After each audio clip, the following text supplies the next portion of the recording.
Bienvenue à tous sur The June Podcast, le podcast de June Partners, cabinet de conseil qui accompagne les entreprises dans leur transformation. Je suis Camille et régulièrement aux côtés des collaborateurs, nous vous proposons des épisodes autour de la finance d'entreprise, des sujets opérationnels et industriels.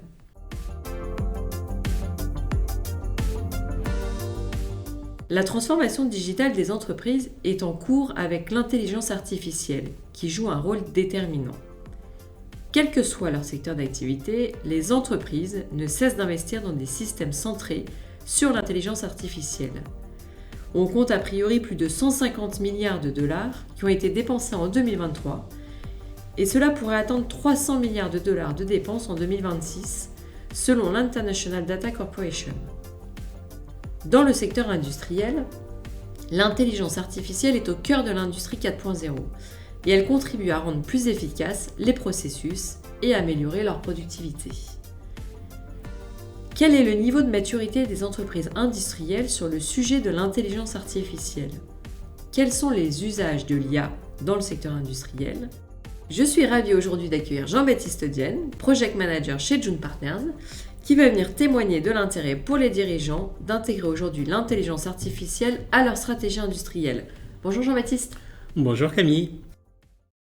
Alors, aujourd'hui, l'intelligence artificielle touche tous les départements d'une entreprise. Elle est en pleine expansion, notamment avec l'IA générative. Quel est le niveau de maturité des industriels sur le sujet de l'IA ? Le niveau de maturité des industriels est très variable car il dépend de plusieurs facteurs. Le secteur industriel en question, la taille de l'entreprise et les ressources disponibles, les compétences en IA à disposition, la disponibilité des données et leur qualité, le niveau d'automatisation et de robotique des différents processus, mais également l'écosystème industriel et les contraintes réglementaires du secteur. Il faut aussi distinguer le mode d'action. Donc, à chaque entreprise, son mode d'action. Il y a des entreprises qui vont comprendre les enjeux de l'intelligence artificielle et leurs bénéfices, et vont l'intégrer dès le début de leur stratégie industrielle et l'utiliser à bon escient. Et par ailleurs, on peut trouver aussi d'autres modes d'action qui vont reposer sur une stratégie exploratoire qui va fonctionner à l'opportunité des projets, mais également qui peut être subie parce qu'on fait un projet et on découvre qu'il y a une application liée à l'IA qu'il faudra mettre en place. Mais dans tous les cas, ce qu'il faut retenir, c'est que en fonction des secteurs d'activité, il y a des entreprises qui sont très très avancées sur le sujet. Et il y en a pour d'autres, qui sont vraiment au tout début ou qui n'en ont jamais entendu parler et qui n'envisagent pas de les intégrer dans leur processus parce qu'aujourd'hui, ils sont aussi à des étapes très précaires de l'industrialisation de leur processus. Mais alors concrètement, comment les entreprises industrielles vont utiliser l'intelligence artificielle ? Et quels sont les impacts de l'IA ? Aujourd'hui, les entreprises, ils ont été très créatives puisque dès l'avènement de l'intelligence artificielle, donc ils s'en sont emparés et surtout, ils ont trouvé des champs d'application divers et variés. Et parmi celles-ci, on peut souligner la maintenance prédictive, car aujourd'hui, l'IA peut être utilisée pour analyser des données de maintenance, donc prévoir les préventifs, et surtout éviter les temps d'arrêt et l'efficacité des machines et leur disponibilité pour encore plus de productivité. On va parler de contrôle qualité. Donc l'IA peut être utilisée pour inspecter les produits, notamment pour détecter l'ensemble des rebuts et les écarter. Donc on peut utiliser des systèmes de visionnage divers et variés. Si je peux donner un exemple, dans le secteur de l'abattage, c'est-à-dire que c'est pas très glamour cet exemple-là, mais ça existe. Ça permet aussi de vérifier que le sacrifice, la saignée, s'est bien passé. Donc c'est un exemple qui n'est pas commun, mais c'est un exemple aujourd'hui qui fonctionne et qui permet aussi en quelque sorte de garantir certaines contraintes réglementaires vis-à-vis du bien-être animal et que pour ce secteur-là, c'est une vraie aubaine. On peut parler de l'optimisation des processus. Parce qu'aujourd'hui, quand on prend n'importe quel processus industriel, il y a des moyens de l'optimiser. Parce que dans ces processus-là, il y a des jeux de données qui sont disponibles, il y a des paramètres à régler, mais également un comportement du produit et du process qu'on peut étudier, sur lequel on peut capitaliser pour pouvoir améliorer celui-ci. L'exemple que je peux donner, j'ai vu déjà dans une entreprise que grâce à l'IA, à chaque production, c'est-à-dire que leur système, la solution qu'ils avaient en place, pouvait leur suggérer un certain jeu de paramètres pour être au optimum de ce qu'ils sont capables de produire. Donc c'était vachement inédit parce qu'il y avait une analyse en contenu donc qui va utiliser des données existantes, des performances qui sont déjà réalisées, avec un certain nombre d'analyses et de projections statistiques qui leur permet en fait de déduire les meilleures probabilités en termes de réglage et en termes de mise en œuvre. On peut parler de l'application autour de la sécurité. Donc l'IA aujourd'hui peut permettre de réduire le nombre d'accidents de travail dans des secteurs industriels plutôt à risque, parce que ça permet de prévoir, de prévenir et d'anticiper un certain nombre de situations à risque en les signalant, en mettant un certain nombre d'automatisations tout autour de l'environnement industriel.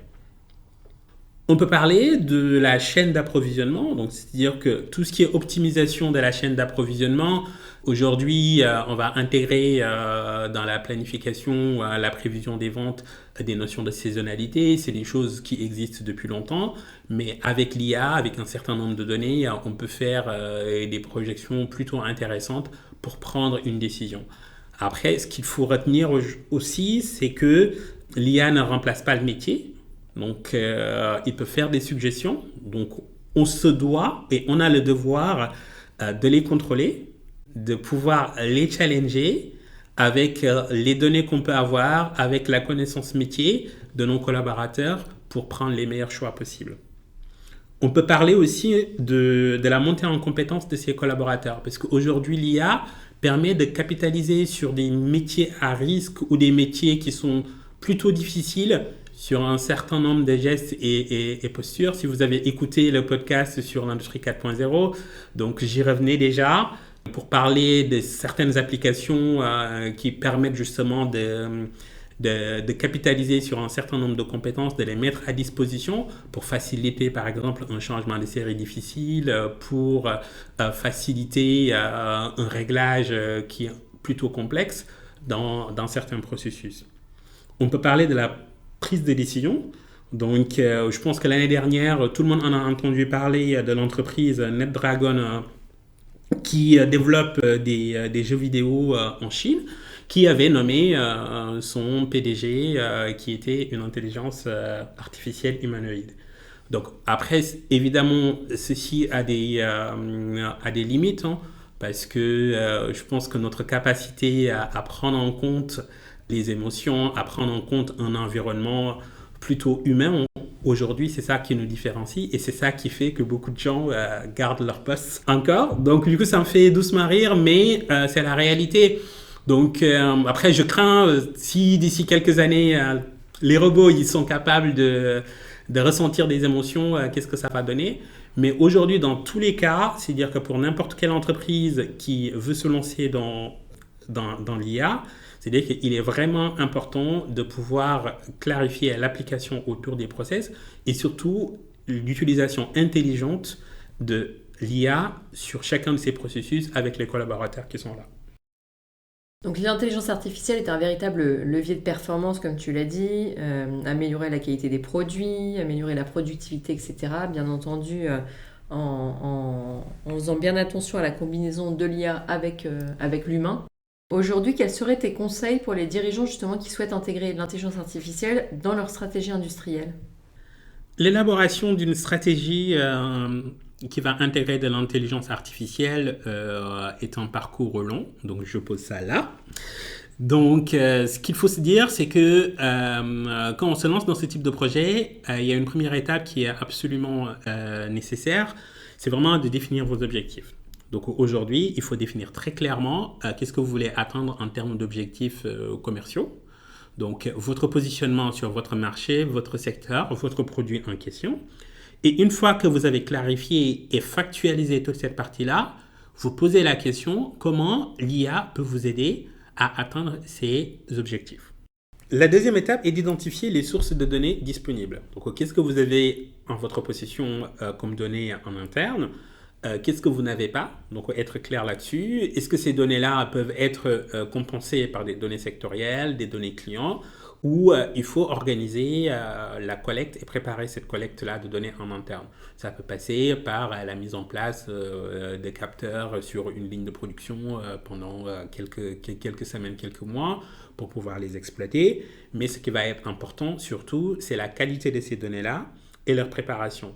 Donc, une fois qu'on a statué là-dessus, on doit se poser la question de l'infrastructure et des ressources disponibles. Est-ce qu'aujourd'hui, on a les ressources en interne pour faire ce type de projet-là, ou il faut s'appuyer sur des ressources externes?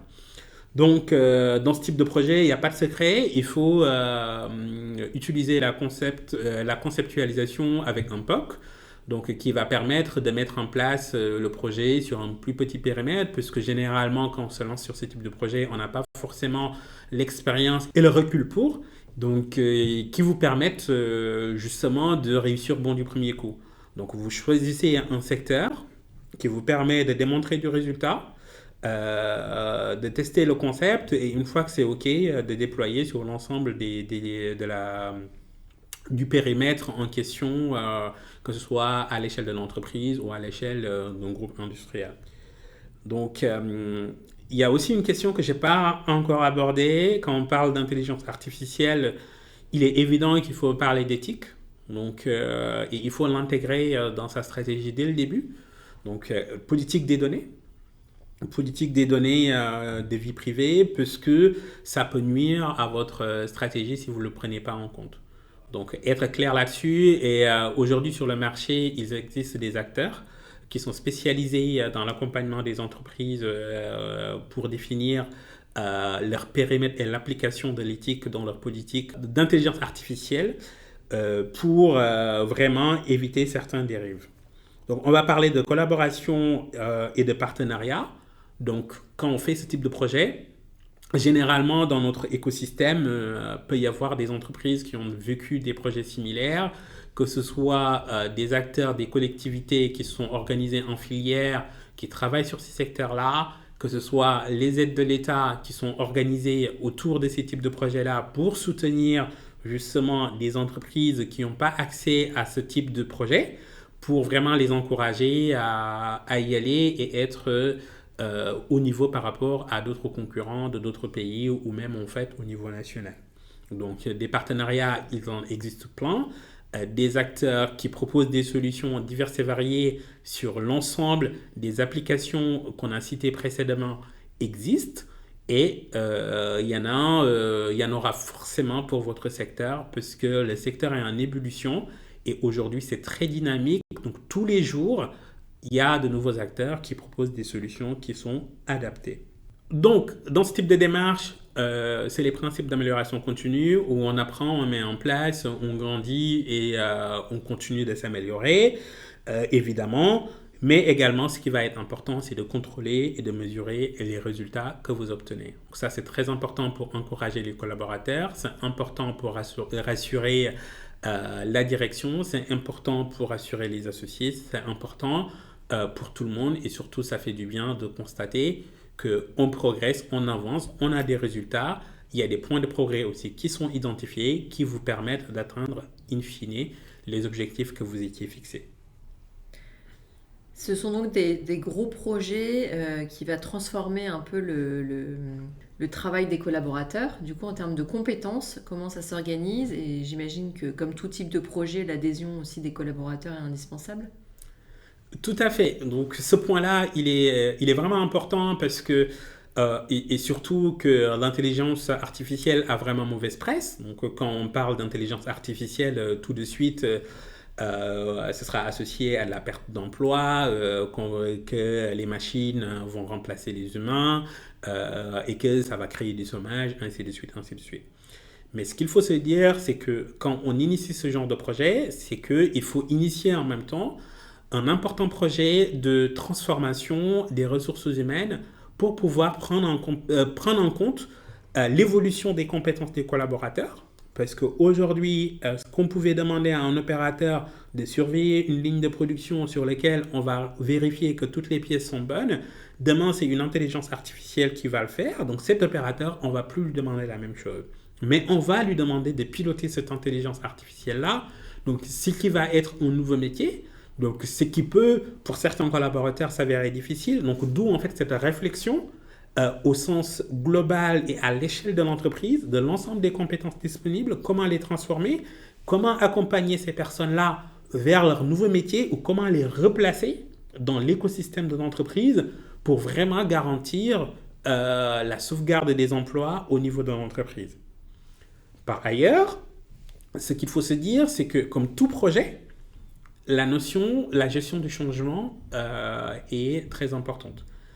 Et pour ça, il n'y a pas de recette miracle. C'est-à-dire que quand on a une stratégie industrielle, il faut la partager avec les collaborateurs, qu'on sache où est-ce qu'on va, mais également de pouvoir les associer à chaque étape du projet. Donc, les collaborateurs, ils ont un rôle important à jouer parce qu'on va parler d'intelligence artificielle.